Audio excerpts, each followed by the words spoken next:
तो ये एप्लीकेशन है।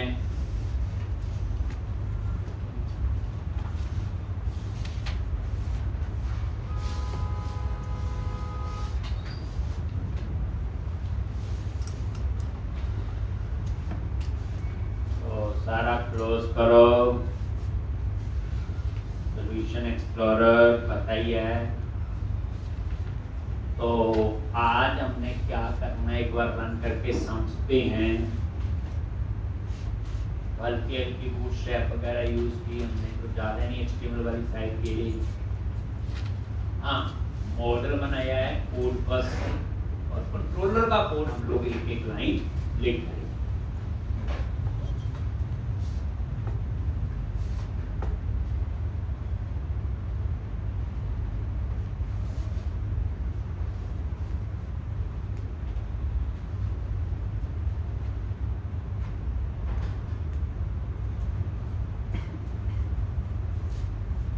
एक एम्प्लॉय लिस्ट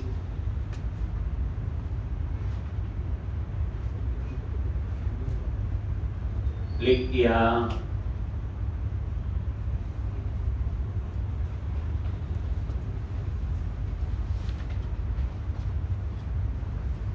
अब हमने क्रिएट न्यू एम्प्लॉय।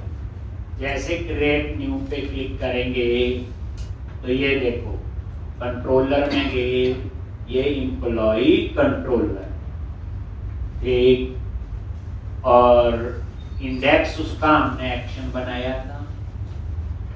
अगर इसके व्यू पे जाके देखना है हमने क्रिएट में क्या लिखा हुआ, तो लॉजिक व्यूज पे गए, एम्प्लॉय और इंडेक्स, और ये देखो क्रिएट न्यू, ये एक। तो अब क्रिएट नाम से मुझे क्या बनाना बच्चे, एक्शन, एक। तो अब आप कंट्रोलर में आके यहां तो पब्लिक आई एक्शन रिजल्ट क्रिएट, क्या आ जाएगा, क्रिएट ये एक्शन का नेम। ये मैं मर्जी से नहीं रखा, जो नाम आप यहां दो, कुछ और भी हो तो ये एक्शन का नाम दे। तो जैसे क्रिएट न्यू पे क्लिक करोगे तो कहां जाएगा, क्रिएट के एक्शन आ गया, और रिटर्न व्यू, क्योंकि जो भी एक्शन है ये किसके साथ एसोसिएट है, आपका व्यू, यही फर्क।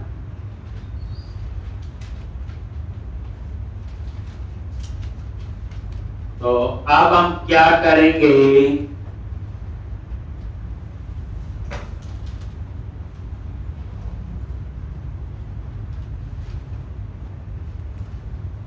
क्रिएट नाम से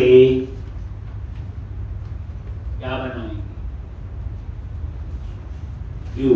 क्रिएट नाम से क्या बनाएंगे, व्यू बनाएंगे।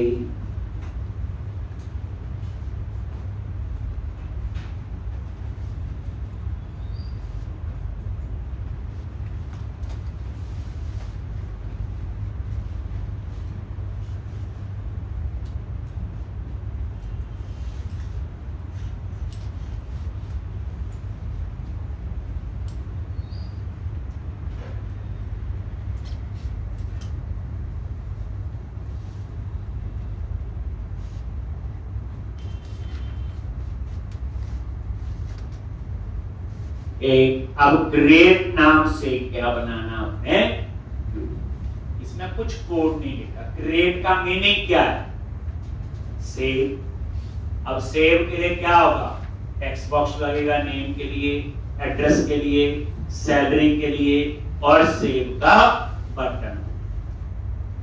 तो अब इसके लिए व्यू कैसे बनाएंगे, तो ये सेव व्यूज में गए और कंट्रोलर नाम से फोल्डर बना हुआ एम्प्लॉय, और इसके अंदर हम एक्शन व्यू बनाएंगे क्रिएट,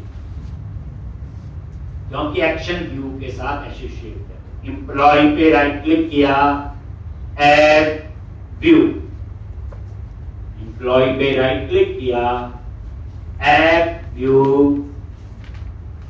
और यहां चूज किया रेजर व्यू। क्या चूज किया? Razor view. Then click on add,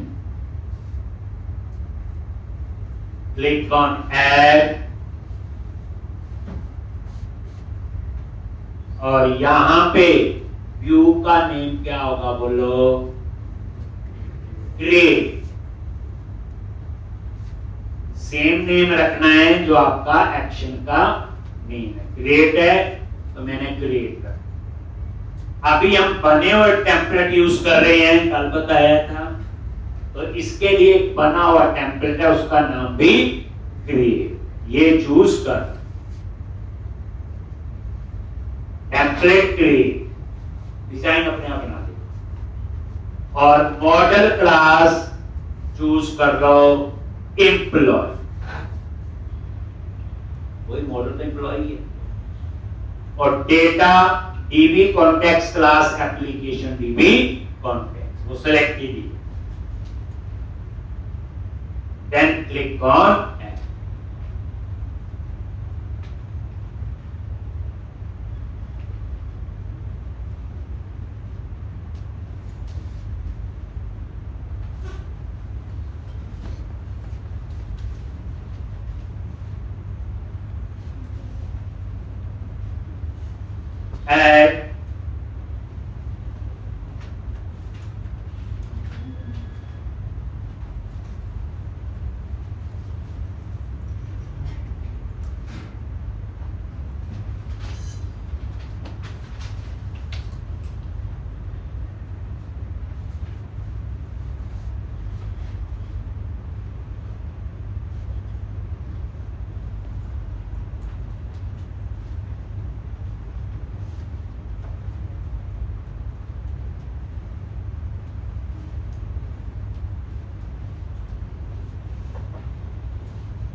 एक। अब यहां पे ये क्रिएट नाम से क्या बन गया?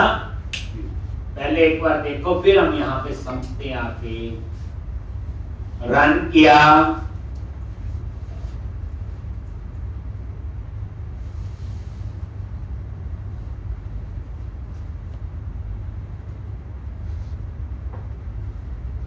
और एम्प्लॉइज लिस्ट, और यहां क्रिएट न्यू पे क्लिक किया, देखो आ गया। यहां चाहते हैं क्रिएट की जगह लिखा है न्यू एम्प्लॉय, ये एम्प्लॉय यहां से हट जाए। एक बाकी तो ठीक है, नेम एड्रेस है, देखो बटन ही बना हुआ। और ये back to list, back to list वापस उसी पे जाने के लिए होगा। देखो क्लिक करो, आगे बैक टू लिस्ट। अब हम इस व्यू को नजर मारते हैं, तो यही है क्रिएट। तो सबसे पहली लाइन देखो क्या लिखी, @ मॉडल। मॉडल ऐड हुआ, मॉडल का नाम है एम्प्लॉय। अब इसमें आपने आई नंबरेबल नहीं लिखा, क्योंकि एट ए टाइम एक ही एम्प्लॉय सेव होगा या अपडेट। तो ये एम्प्लॉय मॉडल ऐड है। अब उसके बाद ये व्यू डेटा हम बाद में बताएंगे, डेटा स्टोरेज के लिए यूज होते हैं, डायनामिक प्रॉपर्टीज बनाने। अब यहां पे क्रिएट की जगह लिख दिया मैंने न्यू एम्प्लॉय, और यहां H1 की जगह यूज कर लिया H2, और क्लास टेक्स्ट हाइपर प्राइमरी।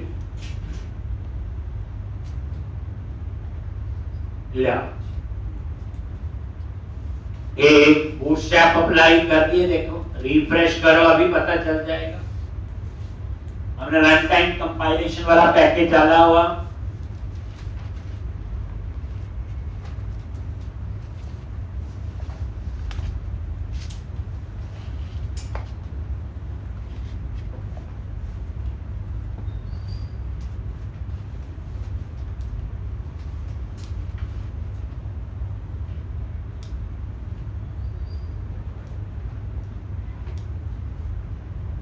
ये आ गया न्यू एम्प्लॉय। ठीक, अगर चाहते हैं सेंटर में आए तो टैक्स आइकन सेंटर, ये देखो रिफ्रेश। ठीक, अब ये एम्प्लॉय हटा तो यहां पे ये H4 जो लिखा होगा जरूरत नहीं, हटा दिया। रिफ्रेश करोगे तो ये यहां से हट। ठीक, अब ये नेम के लिए टेक्स्ट बॉक्स है, एड्रेस के लिए, और ये सैलरी के लिए देख लेते हैं।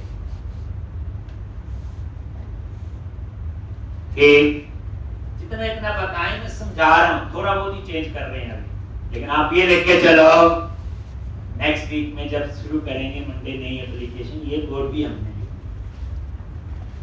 अगर 10-20% भी आइडिया होगा तो हम लिख पाए।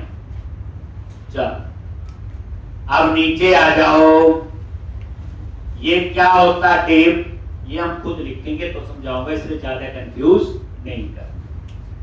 ये सीधा आप इस पे आओ, फॉर्म टैग। कौन सा टैग है? फॉर्म। HTML में सुना होगा। फॉर्म टैग का क्या रोल है HTML के अंदर?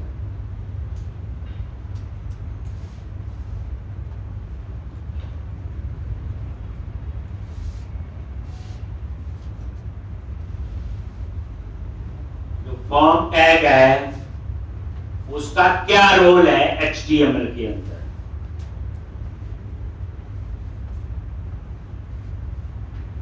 बोलो, सुनना तो है। क्या होता फॉर्म टैग?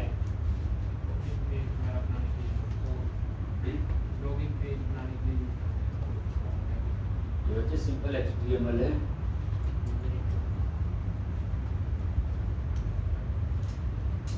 फॉर्म क्या होता है बच्चे? कितनी इंफॉर्मेशन आपने सर्वर पे भेजी। जैसे याहू में कभी साइन अप करो, डिटेल भरते हैं, नीचे सबमिट पे क्लिक करते हैं, वो उतनी ही इंफॉर्मेशन कहां लेके जाएगा? सर्वर। यानी कितनी इंफॉर्मेशन आपने सर्वर पे भेजनी है, डाटाबेस के अंदर या कहीं पे। तो ये फॉर्म टैग एक ब्लॉक, क्या एक ब्लॉक है, कितनी इंफॉर्मेशन आपने सर्वर पे भेजी। तो ये जैसे ये फॉर्म सबमिट होगा तो कहां जाएगा? क्रिएट एक्शन पे। कहां जाएगा? जब ये सबमिट होगा तो कहां जाएगा? एक्शन पे, क्रिएट। आपने कुछ और नाम रखा है तो वो लिख सकते हो आप यहां, अभी क्रिएट ही जाएंगे। ठीक, अब इस फॉर्म के अंदर जो चीजें लगी हैं ये सर्वर पे जाए। जैसे ये इन्होंने वैलिडेशन समरी लगाई हुई, याद रखना ये सारे टैग हेल्पर होते हैं जो ASP के साथ ये लिखे होते, क्या बोलते हैं इनको? Tag helper. और @HTML करके लिखते हो, HTML हेल्पर बोलते हैं, कल दिखाया था। अब ये देखो, ये वैलिडेशन समरी है जहां सारे वैलिडेशन मैसेज आते हैं इकट्ठे, रॉन्ग दिस सारे, ये उसके लिए वैलिडेशन समरी है। मॉडल ओनली मतलब ये कि जो मॉडल बनाया एम्प्लॉय उसमें जो वैलिडेशन लगाई होगी वही मैसेज आएंगी, वो आपको बताएंगे। वैलिडेशन टॉपिक हम अलग से पढ़े। और ये देखो text icon texture red colour में आएंगे, तो ये वैलिडेशन समरी। अगर हटा दोगे तो नहीं डिस्प्ले होगा। और क्या है उसके बाद? ये जो चीज समझा रहा हूं ये सारी लिखनी है नेक्स्ट एप्लीकेशन। फिर उसके बाद उन्होंने एक डेट क्लास फॉर्म ग्रुप, एक कॉलम के लिए ग्रुप बनाया हो, जैसे नेम के लिए अलग, एड्रेस के लिए अलग, सैलरी के लिए अलग। तो उसके लिए क्लास है ये फॉर्म आइकन ग्रुप। अब उसके अंदर देखो क्या लिखा है, ध्यान से ये देखो, ये लेबल लगाया है हेडिंग के लिए। लेबल किसके लिए होता है? हेडिंग के लिए। और इस लेबल में किस कॉलम का डेटा आएगा? तो ASP4। ASP4 में क्या बता दिया? कॉलम का नाम। और क्लास, ये इनकी अपनी लेबल के लिए बूटस्ट्रैप क्लास है, ये ही लिखी रहने दो, वो कोई और ये लेबल क्लोज। तो ये जो आप यहां नजर मार रहे हो, ये जो नेम लिखा रहा वो इसी का है। अब इसके नीचे ये टेक्स्ट बॉक्स है। चलो इनपुट, जब इनपुट लिख दिया तो वो क्या बनाएगा? Text box. ये किसके लिए है? नेम के लिए। तो याद रखना कि कैसे पता चलेगा कि किसका ये टेक्स्ट बॉक्स है, किसका है? नेम। तो डेटा जो बाइंड हो रहा है नेम कॉलम का, जो ASP4 के आगे लिखते हो वही। और ये बूटस्ट्रैप की क्लास है फॉर्म कंट्रोल। जितने भी हम कंट्रोल लगाएंगे, मान लो हम 100 टेक्स्ट बॉक्स पूरे प्रोजेक्ट में लगा रहे हैं, सब पे हम इस क्लास को अप्लाई करें। ये प्रॉपर बॉर्डर वगैरह, साइज वगैरह सारा कुछ करना। अब ये क्लास ना मैंने बनाई ना आपने। कल को क्लाइंट कहता है टेक्स्ट बॉक्स का बॉर्डर कुछ और करना है, तो जहां पे वो बूटस्ट्रैप है दिखाऊंगा, बस में दिखाया भी हुआ, वहां जाके हम लोग थोड़ा चेंज कर देंगे उस क्लास में, ऑटोमेटिकली पूरे प्रोजेक्ट में अप्लाई हो जाएगा। क्लासेस क्या होती है? रीयूजेबिलिटी होती है। और उसके बाद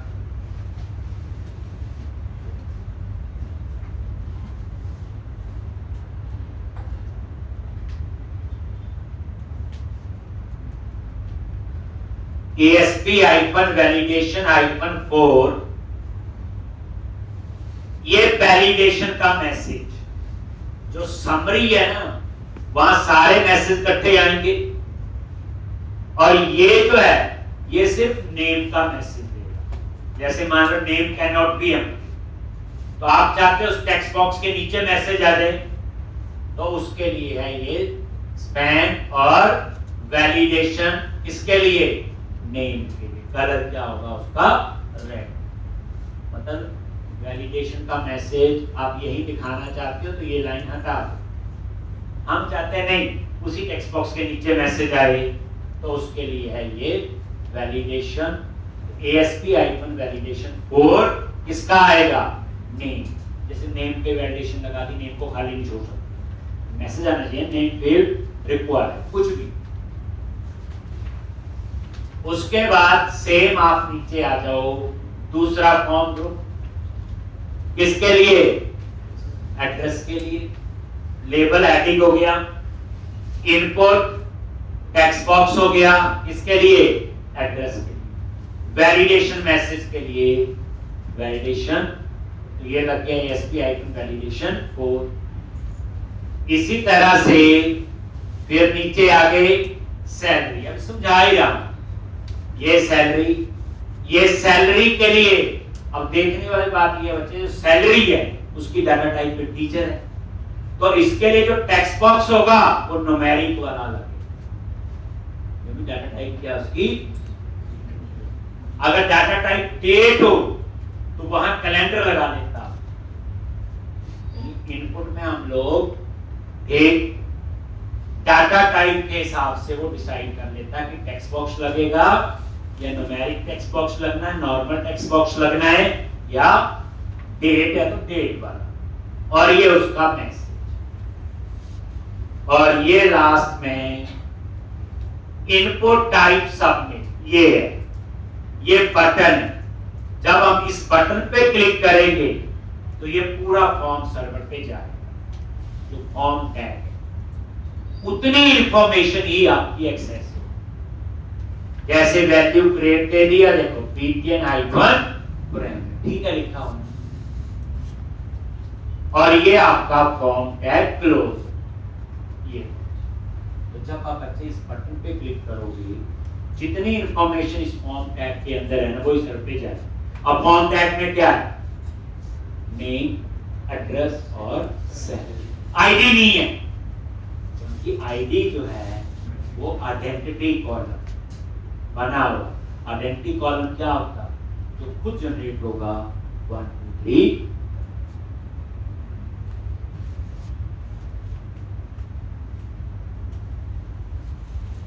3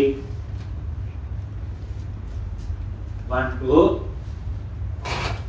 3 करके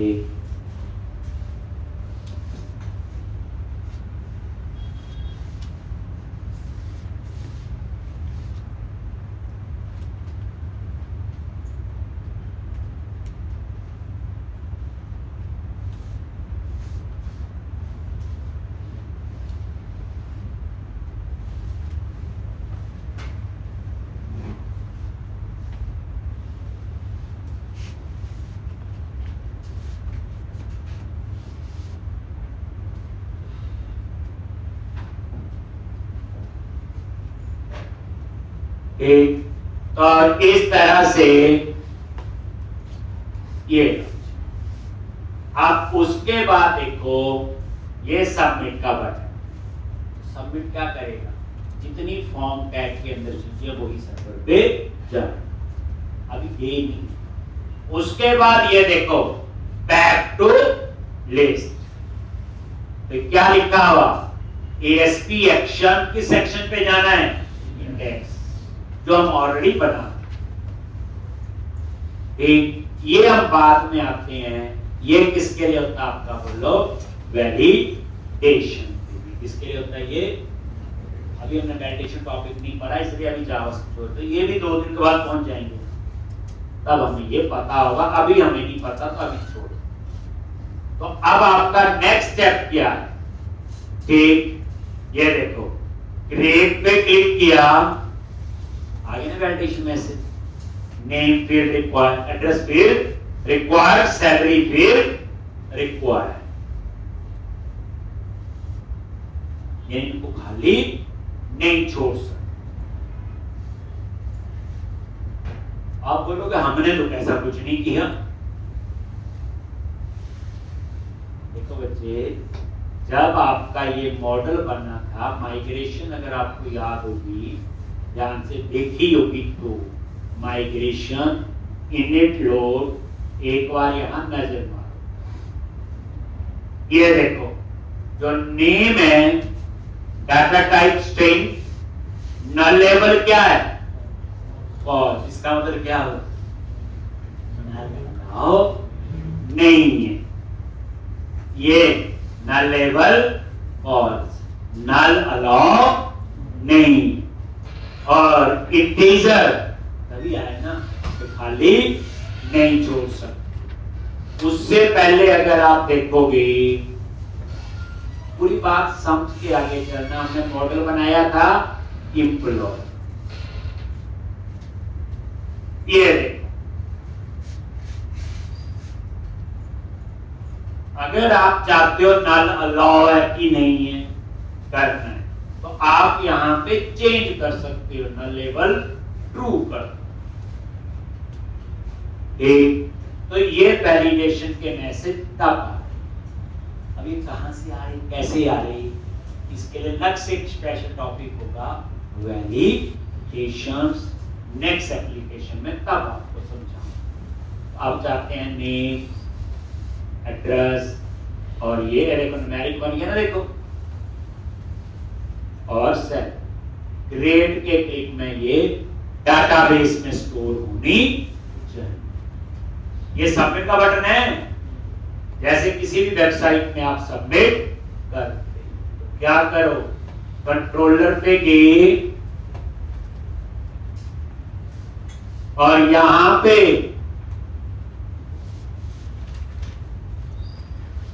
एक HTTP पोस्ट, ध्यान से जब सबमिट होगा तो HTTP पोस्ट लिखना है, और यहां पे पब्लिक आई एक्शन रिजल्ट, और उसका नेम क्या है? ग्रेड। आप बोलोगे कैसे पता? रट्टा नहीं मारना। ये देखो, इसका नाम ग्रेड न्यू में क्या नाम दिया हो? ग्रेड ठीक, फिर हमने क्रिएट का व्यू बनाया। जब ये सबमिट होगा तो फॉर्म टैग में क्या एक्शन है? क्रिएट। अगर आप यहां सेव कर दो तो वहां सेव बनाना पड़ेगा। ठीक, अभी क्रिएट ही रहने, इसलिए हम चेंज नहीं कर रहे, जब अपना करेंगे तो बताएंगे। तो ये है। अब इसमें आपको जो इंफॉर्मेशन सेव करनी है वो आपका क्या है? उसे एम्प्लॉय मॉडल एस, क्योंकि जब सबमिट होगा तो ये देखो यही है सबमिट में मॉडल कौन सा ऊपर? एम्प्लॉय। एक ही मॉडल हो सकता है, तो यहां पे ध्यान से एम्प्लॉय मॉडल मैंने पास। एक, अब यहां पे क्या लिखना है? पहले चेक करो एम्प्लॉय में कुछ है भी कि नहीं। अगर ये नल है तो रिटर्न नॉट फाउंड, लॉस्ट। यहीं से बाहर हो जाएगा कि भाई एम्प्लॉय में तो नल है पूरे में। अगर नल नहीं है तो वो इंफॉर्मेशन डाटाबेस में स्टोर होनी चाहिए। वैलिडेशन पे बाद में, अब उसके लिए क्या कमांड हो?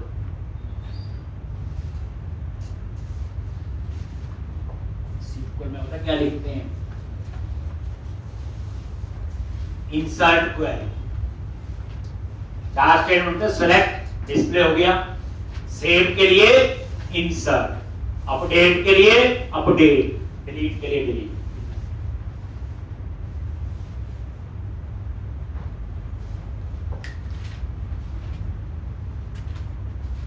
Underscore context dot employees dot add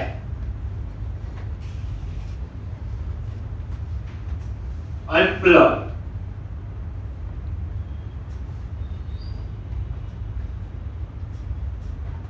dot employees dot add. ये अंडरस्कोर कॉन्टेक्स्ट वही जो ऊपर डिक्लेयर किया हुआ, उसके अंदर एम्प्लॉय मॉडल है और डॉट एड मेथड होता है एक, और उसके बाद context dot save changes. Save changes क्या करेगा? इसे डाटाबेस में स्टोर करेगा।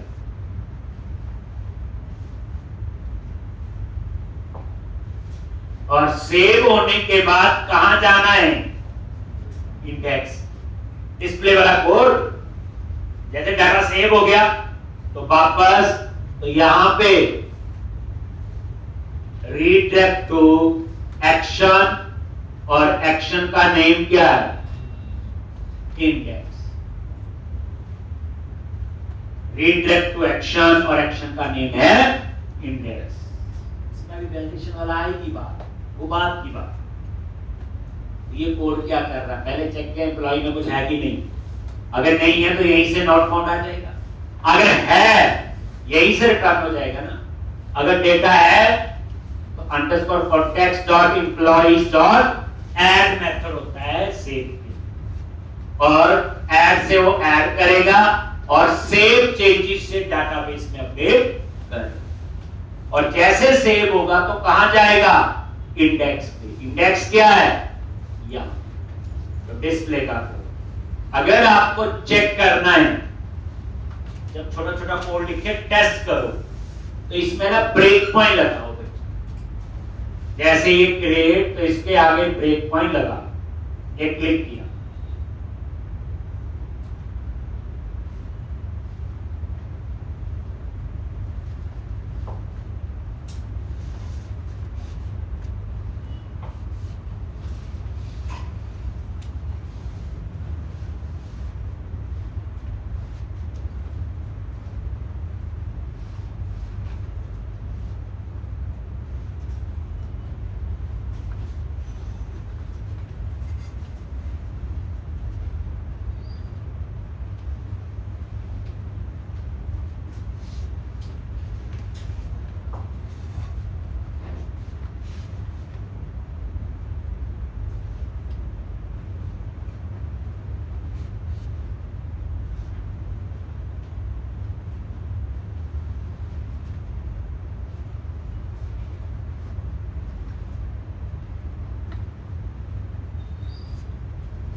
ठीक, अब यहां पे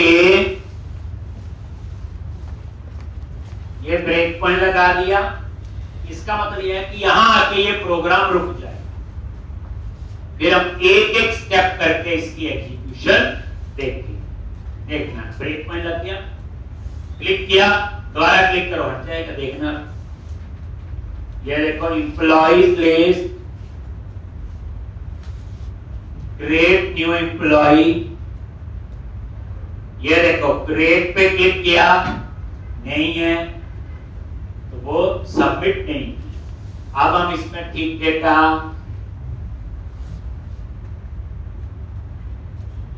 क्रिएट पे क्लिक करो,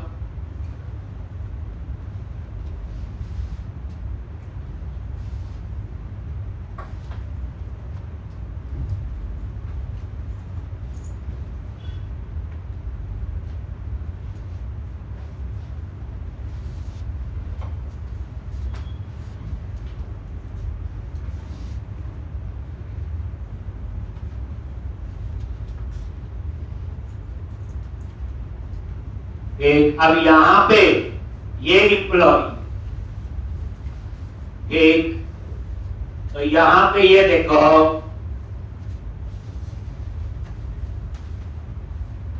ब्रेक पॉइंट पे रुक गया, आके रुक गया जी। अब हम चेक टेस्ट कर रहे हैं, तो ये जो एम्प्लॉय है, तो ये देखोगे इस पे गए और ये देखो डेटा आ गया। चेक करना बच्चे, यहाँ पे गए, ये आपका नीचे आ रहा है, ये एरो बना, आईडी 0 है। बताइए आईडी 0 क्यों है? क्योंकि आईडी ऑटो इंक्रीमेंट है, आईडी हम एंटर नहीं करेंगे, तो बाय डिफॉल्ट 0। और ये नेम आ गया अमित कुमार, एड्रेस और ये सेल।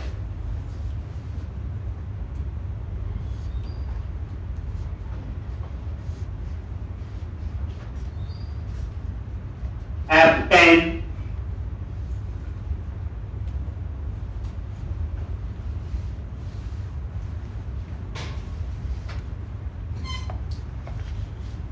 एम्प्लॉय नल तो नहीं है ये।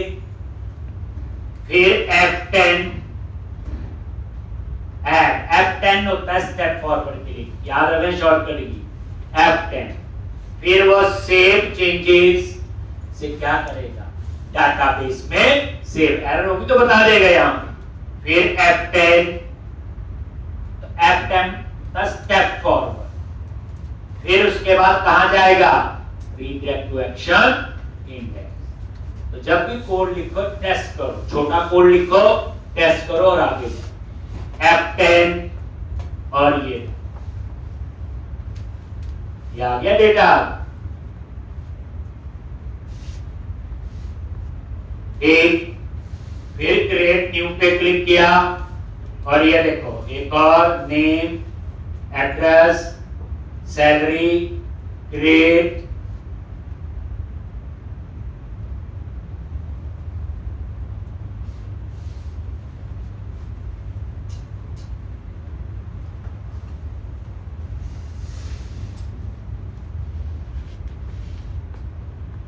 आईडी 0 और नेम, एड्रेस और सेल। F10, ये देखो ऐड, सेव चेंजेस और एक्शन। एक, फिर क्रिएट न्यू,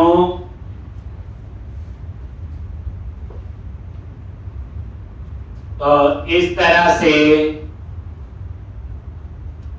क्रिएट चेक हो जाएगा, चेक करते जाओ।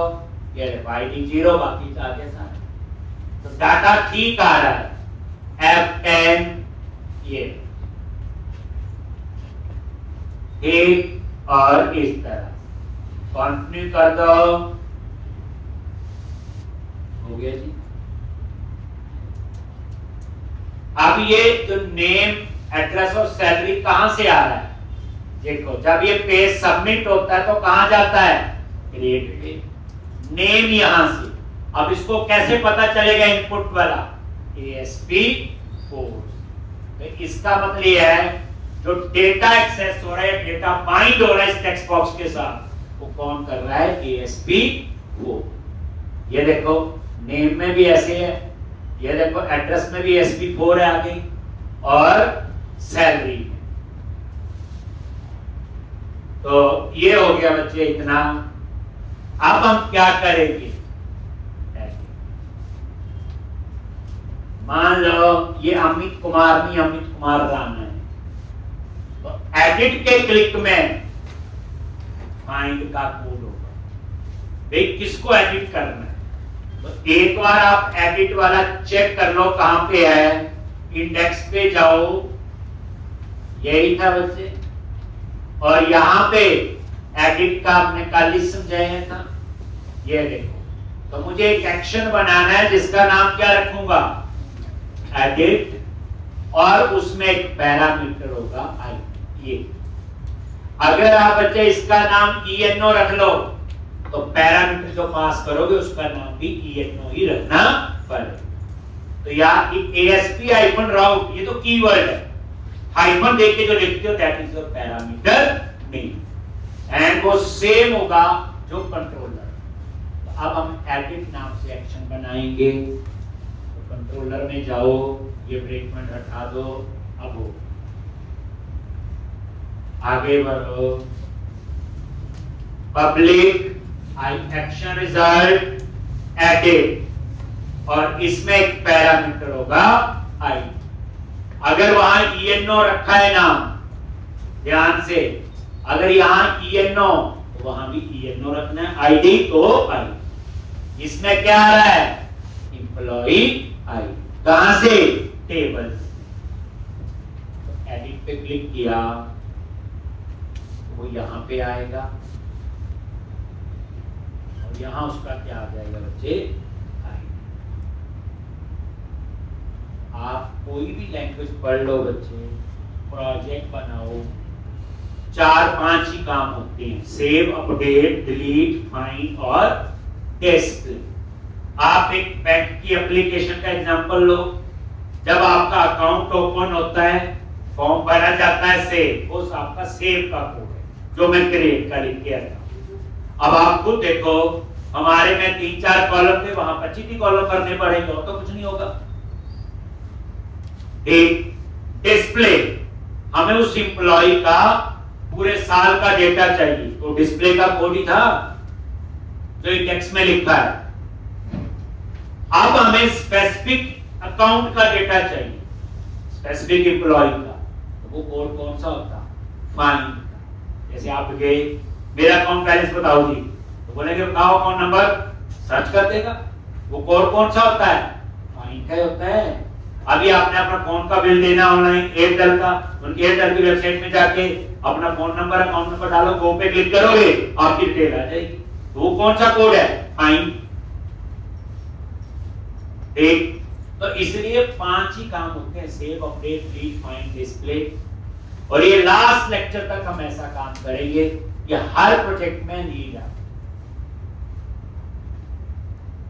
तो अब वह डाटा टाइप बताई थी जिसमें किसी भी टाइप का डेटा स्टोर कर सकते हो, where employee ADB।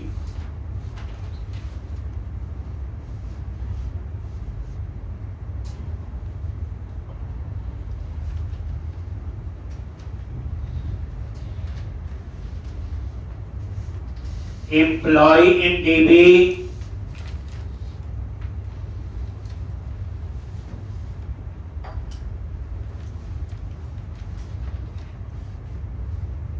underscore context dot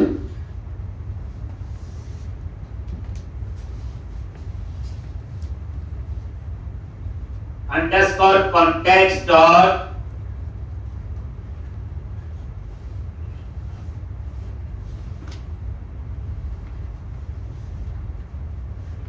employees और फाइंड। तो इसके लिए फाइंड मेथड है और उसमें आपने आईडी पास। ये फाइंड सीक्वल की क्वेरी पता क्या होती है? Select star from table name where ID is equal to, ये फाइंड का क्या लिखा underscore context employee dot find. और याद रखना ये जो फाइंड मेथड है ये हमेशा आपका प्राइमरी की पे फाइंड करेगा। इस पे फाइंड करेगा तो आईडी हमारी प्राइमरी की और प्राइमरी के टेबल में एक ही होती। और उसके बाद एम्प्लॉय इन डीबी, अगर ये नल है तो इसका मतलब आईडी गलत है, तभी नल हो सकता है ना, नहीं मिला आईडी। देन रिटर्न क्या लिखना? Not found. तो यहीं से वापस हो जाएगा।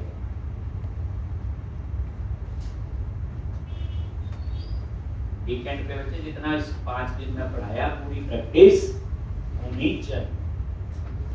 एम्प्लॉय इन डीबी अगर नल है तो नॉट फाउंड, अगर नल नहीं है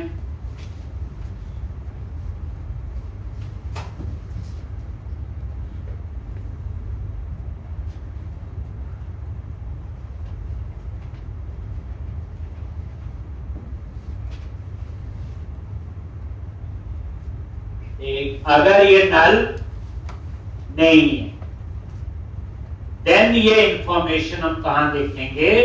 व्यू, व्यू पे गए और एम्प्लॉय इन डी क्या किया?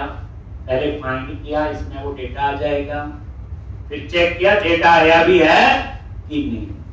अगर ये नल है तो इसका डाटा मिला ही नहीं, देन नॉट फाउंड। अगर डेटा है देन रिटर्न कर। प्रैक्टिस साथ साथ करना बच्चे, नहीं तो दिल्ली दूर है।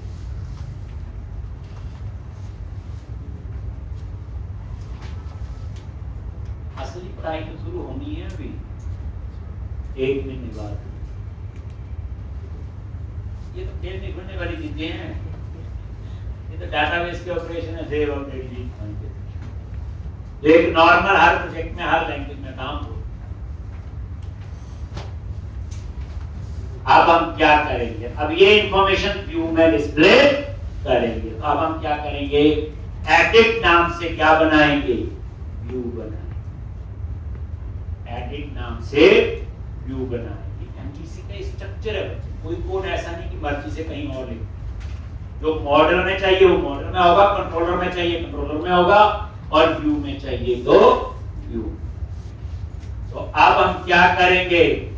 सॉल्यूशन एक्सप्लोरर में गए, व्यूज में गए, एम्प्लॉय फोल्डर पे राइट क्लिक किया, ऐड व्यू, रेजर व्यू, और ये ऐड, और व्यू का नेम क्या होगा? एडिट। और इसके लिए भी बना हुआ टेम्पलेट है और उसका नाम भी एडिट है। अभी बने हुए टेम्पलेट यूज कर रहे हैं। Edit model class employee, model class कौन सी है? Employee. Then click on add.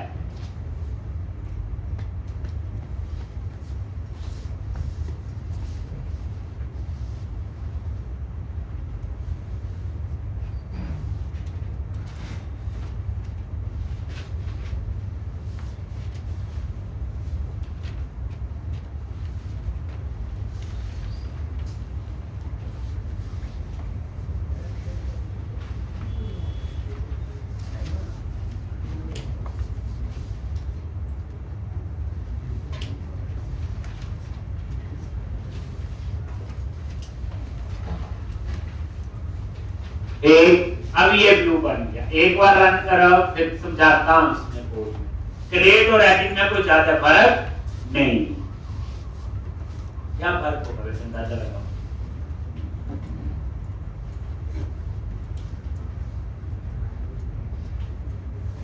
Employ list और एडिट, किसी पे भी एडिट करो। जैसे एडिट किया, एक काम करते हैं, यहां ब्रेक पॉइंट लगा, ठीक है, लॉजिक टेस्ट हो जाएगा। एक ब्रेक पॉइंट लगा लिया, अब एडिट पे क्लिक किया, आगे यहां पे, और ये देखो आईडी क्या आ रहा है 2। ये आईडी कैसे आ रहा है? जब आप एडिट पे क्लिक करते हो ये, तो उसमें ये आईडी पैरामीटर है, और ये आईडी कहां पे पहुंचा? कंट्रोलर में। ये देखो 2 आ रहा है, उस एम्प्लॉय का आईडी 2, और उसके बाद F10 फाइंड किया, लॉज। F10 आप चेक करो इसमें डेटा आया कि नहीं, एम्प्लॉय इन डीबी में, लॉज ही आ गया। आईडी 2, उसका नेम, एड्रेस और सैलरी। पहली बात तो प्रॉपर टेस्ट करना एक एक चीज, ताकि पता हो कौन सी चीज आ रही, क्यों आ रही, कहां से आ रही। आगे डेटा नल तो नहीं है, नहीं थी, रिटर्न व्यू, और जो व्यू बनाया हुआ एडिट वाला वो उस पे आ दो जी। ये देखो नेम आ रहा है, एड्रेस आ रहा है, और ये अब मैं चाहता हूं यहां एडिट की जगह एडिट एम्प्लॉय आ जाए सेंटर में, और ये आ जाए। उसके बाद ये अपडेट का कोड होगा। जैसे मैं चाहता हूं, मेरे से गलती से दमन कुमार भी चाहिए था, दमन कुमार रन, एड्रेस कोई और, तो अपडेट के क्लिक में डेटाबेस में क्या होना चाहिए। अब पहले क्या करो, व्यू पे आके एडिट वाले पे ध्यान से ऊपर देखो, वही मॉडल ऐड हुआ, आई नंबर लेबल नहीं लिखा। क्यों नहीं लिखा? ये देखो यहां से आईडी प्राइमरी की है, प्राइमरी की है तो एक ही एम्प्लॉय का डेटा आएगा, और व्यू को उसी एम्प्लॉय का डेटा पास हुआ, इसलिए यहां पे एक ही एम्प्लॉय का डेटा आया। अब उसके बाद यहां आ जाओ, क्या करो, H2 क्लास अभी बताई, टैक्स आइकन कोई और कर लेते हैं, डेंजर मर्जी है, टैक्स आइकन सेंटर, और यहां पे एडिट एम्प्लॉय,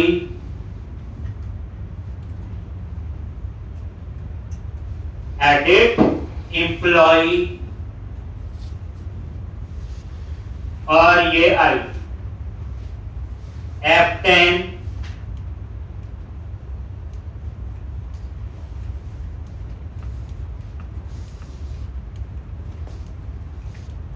ये नल, ये आपका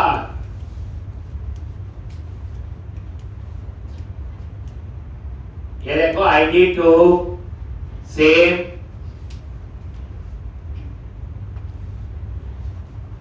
यहां ऊपर एडिट एम्प्लॉय आ गया। अब ब्रेक पॉइंट हटा दो, नहीं तो रिफ्रेश करूंगा तो बार बार वहां जाएगा। देखो आ गया एडिट एम्प्लॉय, ये हटा दो। एक काम करो, पहले तो ब्रेक पॉइंट हटा दो, पता चल गया, टेस्ट हो गया। अब क्या करना है, ये जो एम्प्लॉय लिखा ये भी हटा, ये लो जी, रिफ्रेश करो, हट गया जी। अब ये डिटेल है, तो अब हमने कोड लिखना किसका, सेव। अब आप इस कोड को समझो नीचे, आगे वही, जब ये फॉर्म सबमिट होगा तो कहां जाएगा, एडिट, कहां जाएगा। अब मुझे एडिट नाम का एक्शन बनाना है, जैसे क्रिएट का बनाया था पोस्ट करके, और ये वही वैलिडेशन समरी। बस इसमें एक नई चीज है जो उसमें नहीं थी, ये line. Input type hidden, hidden पता है नजर नहीं आएगा, और क्या नजर नहीं आएगा, आईडी, लेकिन वो इस फॉर्म टैग के अंदर है, फॉर्म टैग के अंदर ही लिखा है। आप बोलोगे क्यों? क्योंकि जब बच्चे हम अपडेट करते हैं तो वेयर में आईडी चाहिए होता है। तो क्रिएट और अपडेट में इतना ही फर्क है, क्रिएट में आईडी खुद जनरेट होगा, इसलिए वहां आईडी देने की जरूरत नहीं पड़ी, लेकिन जब अपडेट करेंगे तो अपडेट के लिए आईडी चाहिए। भाई किस एम्प्लॉय का डेटा अपडेट करना है। जैसे आप बैंक में गए कि मेरा फोन नंबर चेंज हो गया, बैंक वाले क्या पूछेंगे, फोन नंबर बताओ, डिटेल आएगी, चेंज करेंगे और वो इंफॉर्मेशन क्या होगी, अपडेट आपके अकाउंट। नया जब बनता हो तो नया जनरेट होगा ना, तो क्रिएट में तो कुछ भी नया जनरेट हो सकता है, बस ये है। और आईडी को हम मॉडिफाई करने का प्रोविजन नहीं देते। ये वैसे भी याद रखना, प्रैक्टिकली अप्रोच के हिसाब से जो यूनिक कॉलम होता है प्राइमरी की, उसका प्रोविजन नहीं देते। खुद ही सोचो, बैंक में मेरा अकाउंट नंबर है, अपडेट करके किसी और को थोड़ी दे दूं। आपका यूनिवर्सिटी का रोल नंबर है, यूनिवर्सिटी पास आउट हो, छोड़ चुके हो, अब आपका रोल नंबर किसी और को थोड़ी दे दूं, तो किसी और का रिजल्ट रहेगा। ऐसे कंपनी में एम्प्लॉय नंबर है, एम्प्लॉय छोड़ चुका है, उस एम्प्लॉय की वेरिफिकेशन है, एक तो वो जो है एक तो वो वेरिफिकेशन, मतलब कहने का एम्प्लॉय का, तो वो इसी तरह से हम आईडी को चेंज करने का प्रोविजन नहीं है, हिडन में रखा है तभी, और बाकी वही है। ये देख लो, name same form group, name के लिए सेम फॉर्म ग्रुप, एड्रेस के लिए सेम फॉर्म ग्रुप, सैलरी के लिए। और ये देखो, ये सबमिट का बटन हो गया, वही सिंपल इनपुट टाइप सबमिट।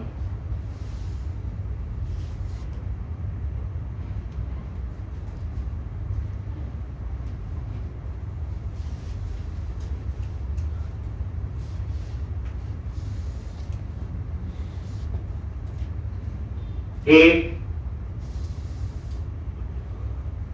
और यहां बीटीएन हाइफन प्राइमरी, और ये फॉर्म टैग आ गया। तो जब ये सबमिट होगा तो वही इंफॉर्मेशन होगी जो फॉर्म टैग में। इस बार फॉर्म टैग में क्या क्या है, आईडी, नेम, एड्रेस और सैलरी। तो इस बार 4 चीजें सर्वर पे जाएंगी, क्योंकि जब अपडेट करते हैं तो किस एम्प्लॉय का डेटा अपडेट कर, और उसके बाद बैक टू लिस्ट कहां जाएगा, इंडेक्स। ठीक है जी। तो अब हम क्या करेंगे, कंट्रोलर में जाओ, कहां जाओगे, कंट्रोलर में, यहां पे। तो जब सबमिट होगा, http पोस्ट पब्लिक आई एक्शन रिजल्ट एडिट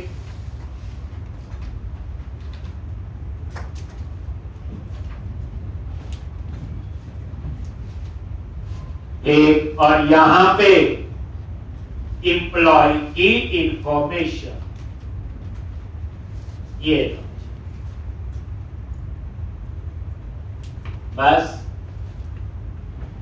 एक सेम क्या लिखेंगे, इफ एम्प्लॉय, डरना नहीं, नेक्स्ट एप्लीकेशन सब दोबारा सेव होगा, रिटर्न नॉट फाउंड।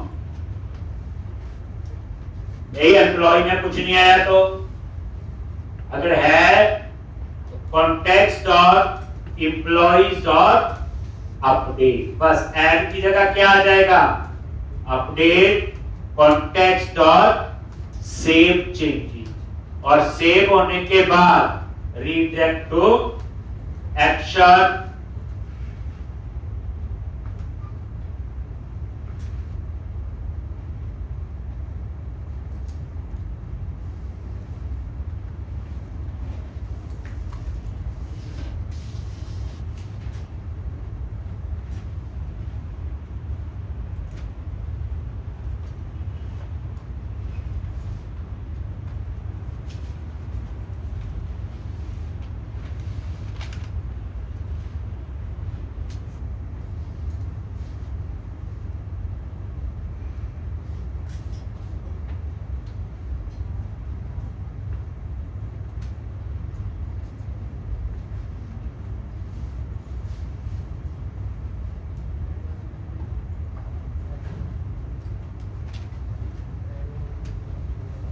ठीक, अब एडिट नाम से क्या बनाना आपने?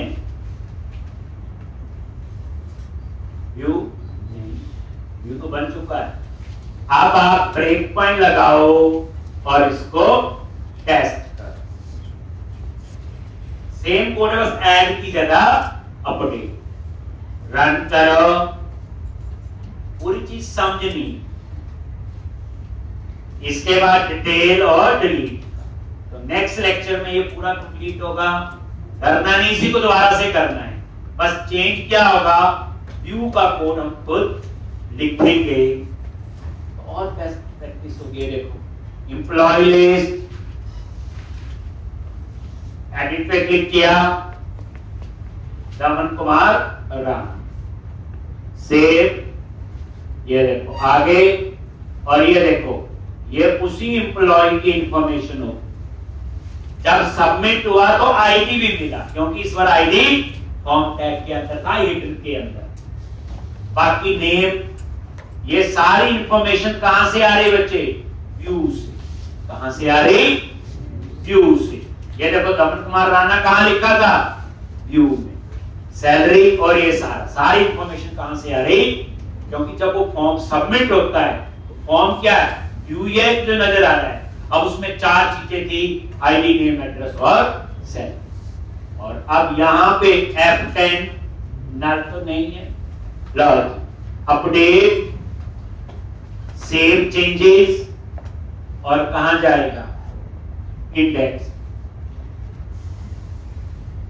F10।